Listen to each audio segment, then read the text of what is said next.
Minister, I understand your state of North Rhine-Westphalia has done research or a white paper on media literacy, and this includes digital search engines like Google and Wikipedia, for example. What lessons have you learned and what advice can you give based on this research? To make it very simple, it's very important that every pupil has the opportunity to know what's going on in the digital world. It's so important not only to learn the ABC, it's also important to learn what's going on in the World Wide Web. And this is the lesson we've learned. We made a large online consultation. We asked teachers, we asked professors, but we asked pupils as well. What do you think? What do you need? For example, and the knowledge about search engine is very important. In fact, it's getting more important than we ever thought. I understand you have also looked at whether you need both public and private search engines, and Germany has some lessons on this. I think you have both. Yes, we have search engines run and operated by academics. They are public financed, but they have only a very small proportion on the search engine market. What we think is important that everybody who uses the internet knows that there's more than one search engine worldwide, and they have the opportunity to switch if they aren't fine with the results. The knowledge about knowing about variety on the internet is so important, and this is our key issue. Someone has to know the variety, and someone has to know there's more than one door to the World Wide Web. And what we're trying to do is think about, is it the right door to use for the thing you like to know, or think twice if there's another door or another window of opportunity. The theme of this last session was on how algorithms like Google and other search engines shape our awareness and knowledge and education. In your opinion, how do they shape this? Well, they have a big influence of how we learn, what do we know. So there's not the question, search engines, yes or no, or algorithm, yes or no. Important is, do you know what's going on? Do you know what makes this algorithm with my data? Do you know what makes this with my point of view? And so, once again, it's so important, media literacy, digital literacy in any school, in every school, and this is our task for North Rhine-Westphalia, the largest state within the Federal Republic of Germany. And do we also shape, I think some of the panelists just now were talking about how we affect the search engines every time we make a search.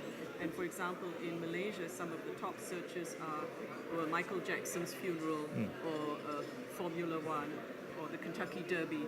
So do we also affect the search engines, and is it a kind of a vicious cycle?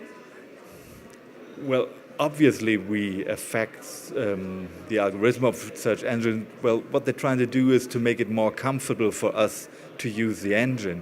So this is nothing I have to criticize. But my point is, to be honest, do we know what's going on? And the knowledge about knowing what's going on, this is important for future generations. And so if one's fine with the search engine he uses, he's fine.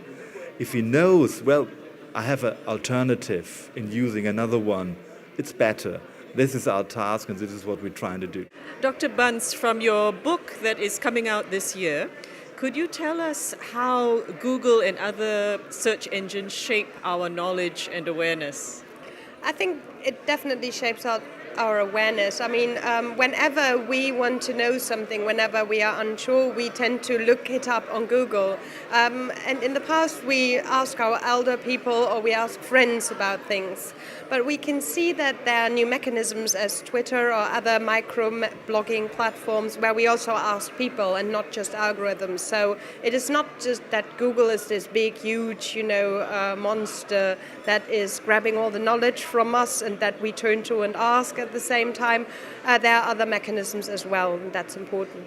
Are there any lessons that you've learned in your research on how we should do our search, where we should look and how we should frame our questions and what we should be careful about? I think we should search more and ask more questions. I think we often are very afraid of the knowledge that Google gives us our search results. We think there's a certain politics and certain logic. But I think an important thing that every one of us can do is cross Google. Try to ask a different question, or try to ask your question in a slightly different way, and then look and test if the results are the same, or just use a totally different search engine, and then you know if you found knowledge or if you just found some information.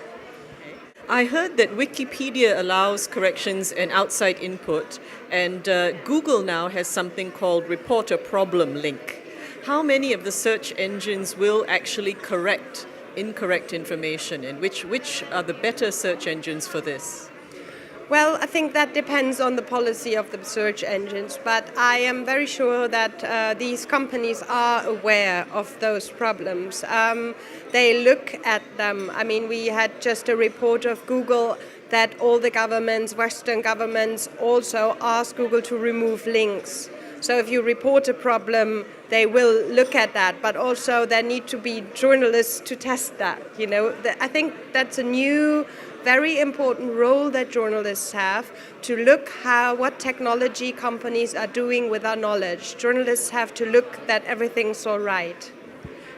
Do you have any advice if we are information providers, or if we have something that we want to get out? How can we optimize the search engine so that we will have more downloads, or we will come up higher on the list? I think you don't fuss around, as you say in Britain. I think it is very important that you are true and that you don't write wrong information about yourself just to come up higher on the list.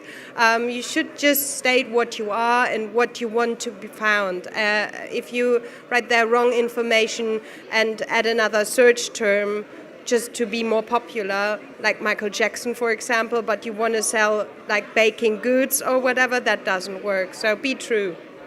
Can you give us a look into the future? What's going to be the future of search, and whether people will be using voice search, image search, video search, and whether other search engines will become more popular? I think we will use all of that. It depends where we are. We at the moment we experience that technology becomes more and more mobile, but how do you use technology depends on the situation you are in, really. So we want all of that. Of course, we want, if you want to find a person, you Google the name and press image. If you want to know if the person has a birthday, image doesn't matter. So it really depends on, and we need all those different forms. Yeah.